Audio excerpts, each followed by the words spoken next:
உண்மையை பற்றி ரொம்ப பெருசா சொல்லியிருக்கார், அப்படித்தானே?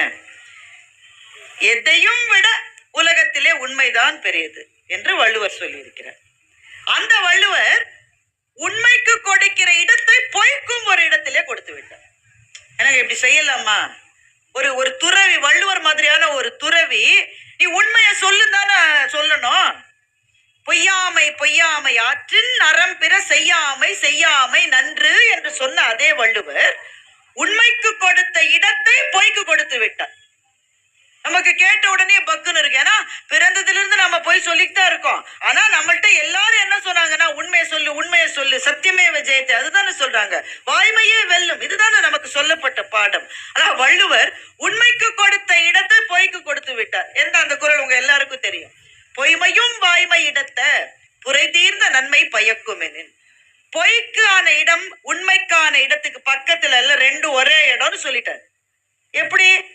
புரை தீர்ந்த நன்மை கொடுத்தால் அந்த இடத்துல உண்மைக்கு பதிலா நீ ஒரு பொய்ய கூட சொல்லலாம் என்று வள்ளுவர் சொன்னார் என்றால், ஒரு கவிஞனுடைய உள்ளம் எப்படி மாற்றி சிந்திக்கிற. வள்ளுவர் அப்ப என்ன சொல்ல வர்றாரு?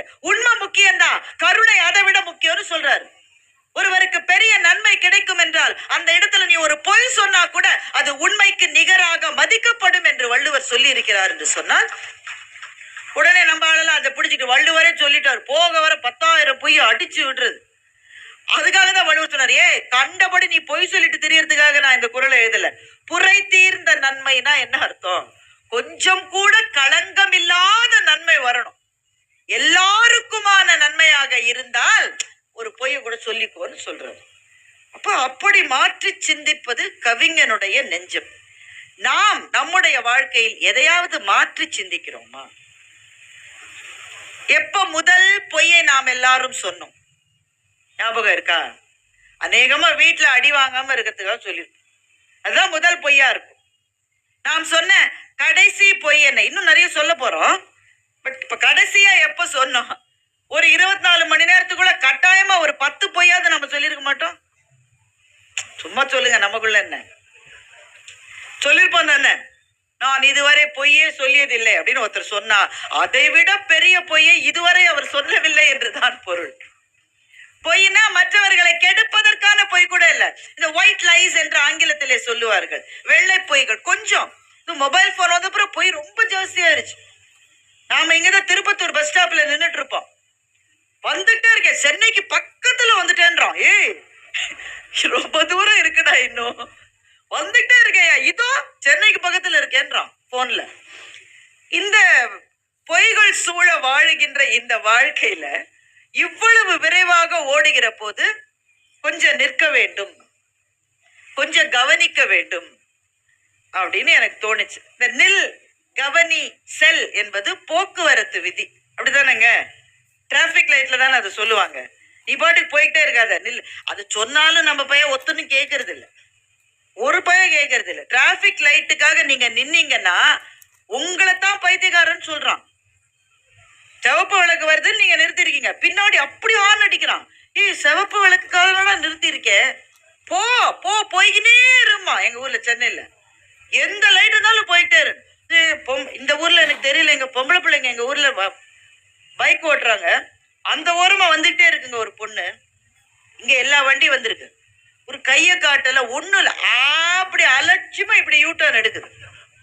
ஏத்துறா எம்எல்ஏ, பார்க்கலாண்டா, அந்த அந்த ரேஞ்சில இருக்கு. பொண்ணுங்க அப்படி இருந்தா பையங்க கேட்கணுமா? 4 பேர் போறோம் ஒரே பைக்ல, ஒருத்தனுக்கு ஹெல்மெட் கிடையாது. இந்த மாதிரி பறந்து பறந்து பறந்து போகிற வாழ்க்கையில் நம்ம டிராபிக் விதிகளே மதிப்பதில்லை. நில் கவனி செல், போக்குவரத்துக்கு மாத்திரமல்ல வாழ்க்கைக்கும். நம்ம நிற்கிறோமா? நிற்கிறோம்னா இப்ப நான் நிக்கிற மாதிரி இல்ல. திருப்பத்தூர் மக்கள் என்னை உயர்த்த வேண்டும் என்ற ஒரே கொள்கையில் ஒரு பிளாங்க் போட்டு என்னை உயர்த்திருக்காங்க. வாழ்க்கையில் நானே பல கைகள் உயர்த்தி இருக்குன்னாங்க. நிக்கிறோமா? நமக்கு பக்கத்திலேயே இருக்கிறவர் யார் என்று நமக்கு தெரியுமா? எப்படிங்க தெரியாம இருக்கும்? எங்க அம்மா இருக்காங்க, எங்க அப்பா இருக்காங்க, வீட்டுக்காரம்மா இருக்காங்க, அவங்க யாருன்னு எனக்கு தெரியாதா அப்படின்னு சொல்றீங்களா? அவங்கள உங்களுக்கு நிஜமாவே தெரியுமா? உங்களுக்கு பக்கத்திலே இருக்கிற உங்களுடைய வாழ்க்கை துணைவியை அல்லது வாழ்க்கை துணைவரை நீங்கள் முழுமையாக உண்மையாக அறிவீர்களா? அது கல்யாணம் ஆன புதுசுல எல்லாம் நிறைய பேசிக்கிட்டு இருந்தேங்க.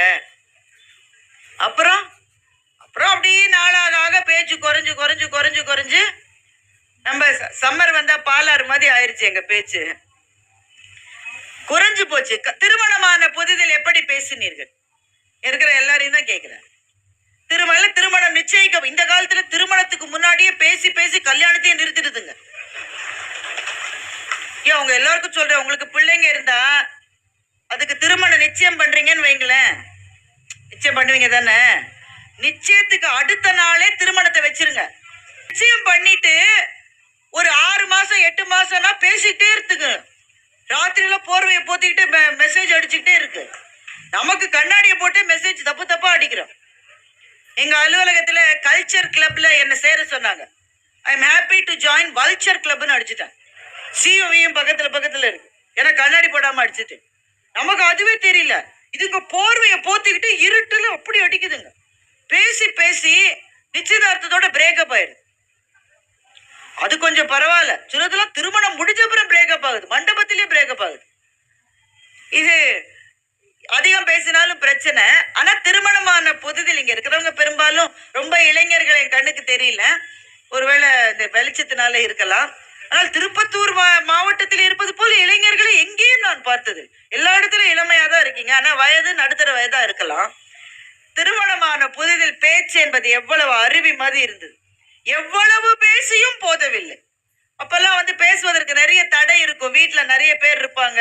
சும்மா சும்மா போய் பேசினா கிண்டல் பண்ணுவாங்க. அப்பவே பேசணும் பேசணும் பேசணும்னு அவ்வளவு ஆர்வம் இருந்தது.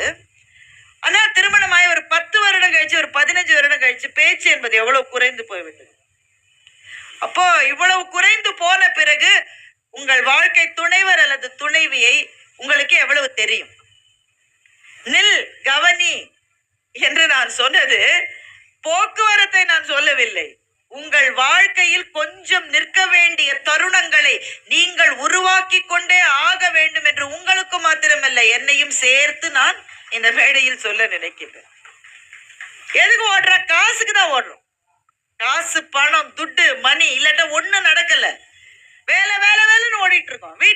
வீட்டுல இருக்கிற இல்லத்தரசிகள் கூட ஒரு நிமிடம் ஓய்வில்லை. குழந்தைகளுக்கு கூட ஓய்வில்லை. ஆனா ஓடிக்கொண்டே இருக்கிற வாழ்க்கையில் ஏதோ ஒரு கட்டத்துல நின்னு இந்த வாழ்க்கையை சரியாதான் வாழறோமான்னு பார்க்க வேண்டிய அவசியம் நம் எல்லாருக்கும் இருக்கிறது.